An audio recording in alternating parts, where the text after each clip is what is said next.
ለወንድማችን ሁሱ አንድ መልእክት ማስተላለፍ ፈለኩኝ። ማታ ስምህን አንስቼ ስለነበረ በላይቭ ሴሽኔ በዚሁ ቀጥታ ይሄ መልእክት እንዲደርስ ፈለኩኝ። ባለፈው አንድ ፎይ ከሚባል ባለጌ ልጅ ጋር ያደረከው ውይይት ነበረ። በእርግጥ ውይይቱን አልተከታተልኩትም። እዛ ላይ ግን አንድ የሆነች ሾርት እንትን በጣም ቫይራል ወጣ ስለነበረ እሷን ተመልክቻለሁ። እሱም ስለ አላህ Subhanahu Wa Ta'ala አንዳንድ ጉዳዮችን ይሄ ወንድም እየጠየቀ አንተ የመለስክበት አግባብ ነበርና እሱ በጣም ሮንግ የሆነ አካሄድ ነው ብዬ ስላመንኩኝ ያንን በማታ የላይቭ ሴሽኔ ላይ ጉዳዩ ከዚህ ጋር የሚያገናኘው ስለነበረ ስምህንም አንስቼ አንዳንድ ምክር ሐሳቦችንም ጣል አድርጌያለሁ። ሜቢ ከደረሰ በመልካም ጎን እንድትወስደው ፈልጌ ነው። ነገር ግን አሁን ይችን መስራት የፈለኩበት ዋናው ምክንያት ዑለማዎቻችን ስለ አላህ Subhanahu Wa Ta'ala አንድን ባህሪ ለማስበት ምንድነው ማስረጃዎቻችን ብለው ዲስከስ ያደርጉ የአላህ Subhanahu Wa Ta'ala ባህሪዎችን ለማስበት ሶስት መሰረታዊ ምንጮችን እንጠቀማለን ይላሉ። አልቁርአን ثم السنة ثم الإجماع። ከነኚህ ከሶስቶቹ ስለ አላህ Subhanahu Wa Ta'ala ባህሪ ጸድቆ ካገኘን እንወስዳለን ይላሉ። ነገር ግን ለአላህ Subhanahu Wa Ta'ala የማይገባን ነገር ከአላህ Subhanahu Wa Ta'ala ነፍይ ለማድረግ ለማስወገድ ደግሞ እነዚህን ሶስቶቹን ከመጠቀማችን ጋር እንደዚሁም ደግሞ በነስ ደረጃ በእነዚህ በሶስቶቹ ንሱሶች ባይገኝም ለአላህ Subhanahu Wa Ta'ala የማይገባ እስከሆነ ድረስ ያ ነገር የአላህን ከተጅሲም ጋር የሚያገናኘው ከግዑዝነት ጋር ከተለያዩ ለሱ የማይገቡ ባህሪያት ጋር የሚያገናኘው ሆኖ ካገኘ ነው በቁርአን በሐዲስ በኢጅማዕ ባናገኝም ነፍይ እናደርጋለን ይላሉ። ይሄ ኦልሞስት የዑለማዎቻችን ምንድነው ኢትፋቅ ወይንም ኢጅማዕ ያለበት ጉዳይ ነው ማለት ነው። ምንም እንኳን አንዳንድ ዑለማዎች በተለይ ሙዓሲሮቹ አይ ለአላህ Subhanahu Wa Ta'ala ባህሪ ነፍይ ስናደርግ ነፍይ ካልተደረገ በቁርአንና በሐዲስ ነፍይ አናደርግም ቢሉም ቅሉ ግን እነሱም ቢሆኑ ሌላ ቦታ ላይ ነፍይ ማድረጋቸው ከኢማሙ አህመድ ጀምረ አንተ ሰውዬ ባታወራ ምን አለበት ዝም ብትል እኮ ዝምታ ወርቅ ነው ይባላልና በነገራችን ላይ እዚህ ጋር መጣውንም እያንጸባረቀ ያለው ባለፈው ፎይጋ ሁሱ የተወያየበት አላህ Subhanahu Wa Ta'ala እጅ አለው እግር አለው በተባለው በተነሳው ጉዳይ ይሮጣል በተባለው ጉዳይ ላይ ከቁርአን ከሐዲስ መረጃ ሁሱ እየጠቀሰ ተወያይቷል እና ዝጋ ሁሱን ጥፋት እያለ ነው እንግዲህ ይሄንን አጥፍተሃል እያለ ነው ለሁሱ ምክር ያመጣው ማለት ነው። ዝጋ ለአላህ Subhanahu Wa Ta'ala ከፍጡራን ጋር አናመሳስልም ልክ አህባሾች እንደሚሉት ማለት ነው። አህባሾች እንደሚሉት የአህባሾችን አቂዳ አንጸባርቆ ሁሱን ለመምከር እየተነሳ ነው እና መጀመሪያ ለራስህ ተመከር። ሙዚቃ ሐላል ነው ብለህ ኡማ ከማጥፋት መጀመሪያ ለራስህ ብትመከር ጥሩ ነው። ያንተ ምክር አያስፈልገንም። ወንድማችን ወይም ወገናችን ማለት ነው ሼህ ሙዚቃ ቶ አደም ነው ስሙ እና አያስፈልገንም የእርሰው ምክር ማለት ነው። ይብቃን በቃን እኮ ሙዚቃ ሐላል ሲሉ እኮ በቃንኛ ይዛ ጊዜ በቅቶናል።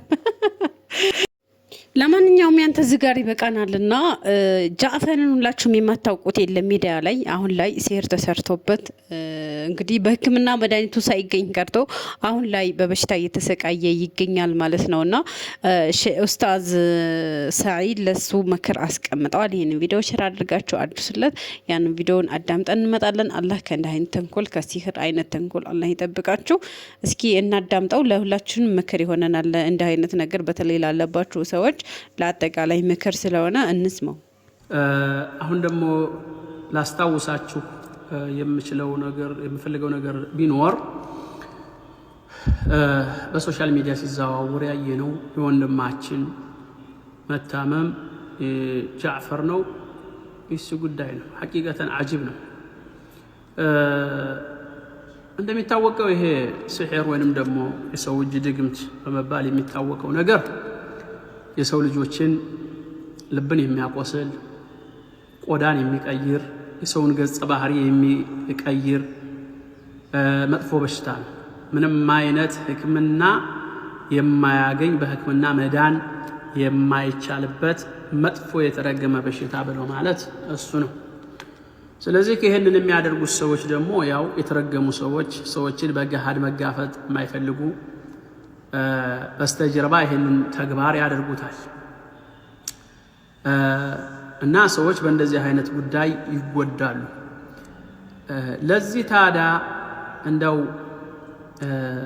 አዕظም ዒላጅ ትልቅ መፍትሄና ፍትሃዊ መድኃኒት ብሎ ማለት ከዲናም አይደለም መርፌም አይደለም።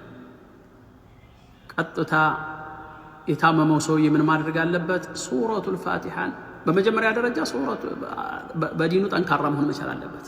በዚህ በሽታ የታመመ ሰው ሶላቱን በጧት በማታ መስገድ፣ ጠንክሮ በውዱ መቀመጥ፣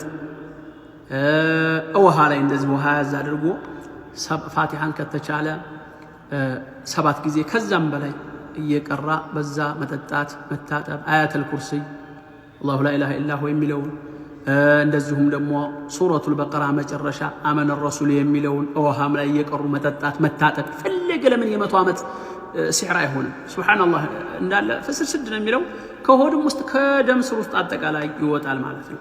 ሱረቱል አዕራፍ ላይ እንደዚሁ አሉ የተለያዩ ሱረቱ ዩኑስ ላይ ያሉ አያቶች እንደዚሁ ማጅቱም ቢሂ السحر ان الله سيبطله የሚሉ የተለያዩ አያት السحر አሉ።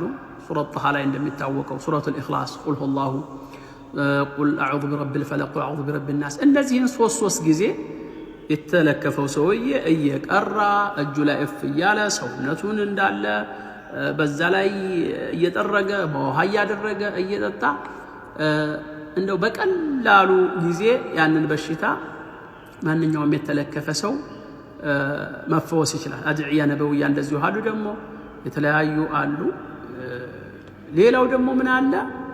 ጧትና ማታ ከእንደዚህ አይነት መጥፎ በሽታ ለመጠበቅ መተተኞች ያደርጋሉ። በስም ሊያደርጉ ይችላሉ፣ በፎቶግራፍ ሊያደርጉ ይችላሉ፣ በጫማህ በወዝህ ሊያደርጉ፣ በልብስ ሊያደርጉ ይችላሉ። ከዛ ለመጠበቅ التحصين اليومي والخطوات المساعدة ከዚህ ነገር ለመጠበቅም ሆነ በሽታውም ደግሞ ካጋጠመ በኋላ ለመዳን የሚያዋጣው ምንድነው?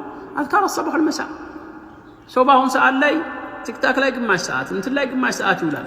የጧትና የማታ ዚክር ሂስኑል ሙስሊም ማንኛውም አውርዶ ዳውንሎድ አድርጎ ፕላይ ስቶር ላይ ያገኛል። በጧት በማታ አዝካር الصباح والمساء የጧትና የማታ ዚክርን ማዘውተር።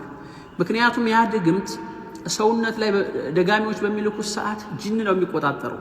ሴኩሪቲው ምንድነው? ዘበኛው ያበሽታ ሰርጅቶ ሰውየውን እንዲጎዳውና እንዲገርለው ወይ እንዲያደክመው እንዲያጠፋው የሚያደርገው ጂን ነው የሚቆጣጠረው። ስለዚህ አዝካር الصباح والمساء በሚባል ሰዓት፣ ቁርአን በሚበዛ ሰዓት፣ ዚክር ሲበዛ ሰውየው ላይ ያለው ጂን መቋቋም አይችልም። ያ ድግምቱን የሚጠብቀውና እንዳይፈስድ የሚያደርገው ሴኩሪቲ ጂን ወዲያው ለቆ የሚሄደው፣ ከዛ ሰውየው ጤናው ይመለስለታል ማለት ነው። ስለዚህ المحافظة عليها في هي الدرع الواقع والمانع لتجديد الآذى ሰውነት ላይ ያለውን ድግምት እንዳይታደስ ወይንም ደግሞ እንዲያስወግድ የሚያደርገው ነገር አዝካር الصباح والمساء ነው።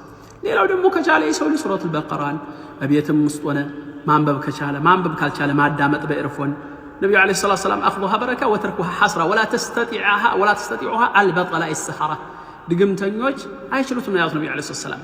ስለዚህ ሱረቱል በቀራን ማንበብ ከተቻለ ካልተቻለ በኤርፎን ማዳመጥ እንደዛ ይደረጋል። አሁን ስለዚህ ለወንድማችን ለምሳሌ ለጃዕፈር ሆዴን ያመኛል ሲል ሰምቻለሁ። እኔም ተምር ፈልጎ 7 ተምር አጀዋ ተምር ቢሆን ይመረጣል። በባዶ ሆዱ 7 ተምሮችን እነሱን መብላት ያ ነገር ጥሩ ያደርገዋል። ሌላው ደግሞ እንደዚሁም ለእኩለ ሌሊት ላይ ተንስቶ ያ ረብ ብሎ ዱዓ ማድረግ እነሱን ማድረግ።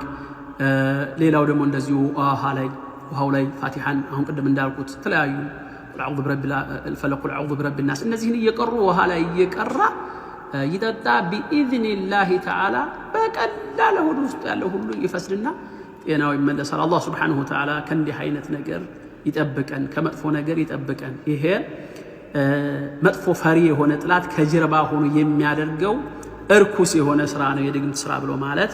ነገር ግን አላህ ሱብሓነሁ ወተዓላ ቁርአንን ሰጥቶናል። ወሊላሂ አልሐምድ ሰዎች በቁርአን ይጠበቃሉ። ሌላው አማኙ ህብረተሰብ ለሱ የሚኖር መልእክት ነገር ቢኖር ምንድነው?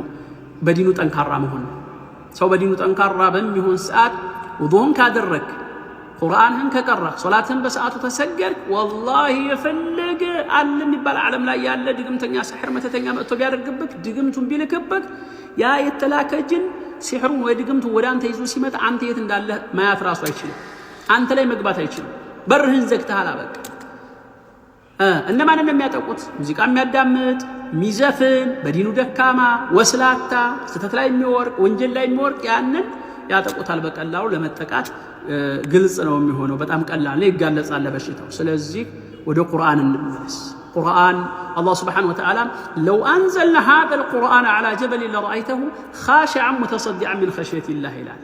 ግን የሰው እንግዲህ ወንድማችን ጃፈር ይሄንን ቪዲዮ ሰምተሃል ብዬ አስባለሁ። ሼር አድርጉለት። ምክንያቱም ለበሽታው ፈውስ ሊሆን ዘንድ ወደ አላህ ሱብሓነሁ ወተዓላ መመለስና የአላህ ሱብሓነሁ ወተዓላ ዘንድ ያለውን መድኃኒት መፈለግ አለበት። በቁርአን መታከም አለበት። እሱ ስቲል እስካሁን ድረስ ሐኪም ቤት እየተመላለሰ ስንት ዓመት ከሚዲያ ላይ ጠፍቷል እና በጣም ታዋቂ ነው፣ ሰዎችን ይረዳል እና ስንት ዓመት ከሚዲያ ጠፍቷል። ስለዚህ በሽታው ሊገኝ አልቻለም ነው። በሽታው ያልተገኘበት ምክንያት ደግሞ የሰይጣናዊ የሲህር ጉዳይ ስለሆነ ነበር እና ራሱም እየተናገረ ነበረ። ስለዚህ አሁን ላይ ወዳለ ተመልሰው ቢያንስ ቁርአን መቅራት፣ ቁርአን ማዳመጥ እንዲህ አይነት ችግር ያለባቸው ሰዎች ሁልጊዜ ጧትና የማታ አዝካር እንዲሁም ደግሞ ቁርአን መቅራት፣ የሩቃዎችን ማዳመጥ፣ ሩቃዎችን መቅራት በአንድ ሰው ለራሱ ሩቃ ማድረግ ይችላል። ስለዚህ ይህንን ማድረግ ተገቢ ነው። አላህ ከእንዲህ አይነት ተንኮል ከሰዎች ተንኮል አላህ ይጠብቀን። እንግዲህ ከሰይጣንና ከሰዎች ተንኮል አላህ ይጠብቀን። የሰዎች ተንኮል በምድር ላይ ብዙ ፈተና ብዙ ችግር ያመጣልና አላህ ይጠብቀን ከእንደዚህ አይነት ፈተና።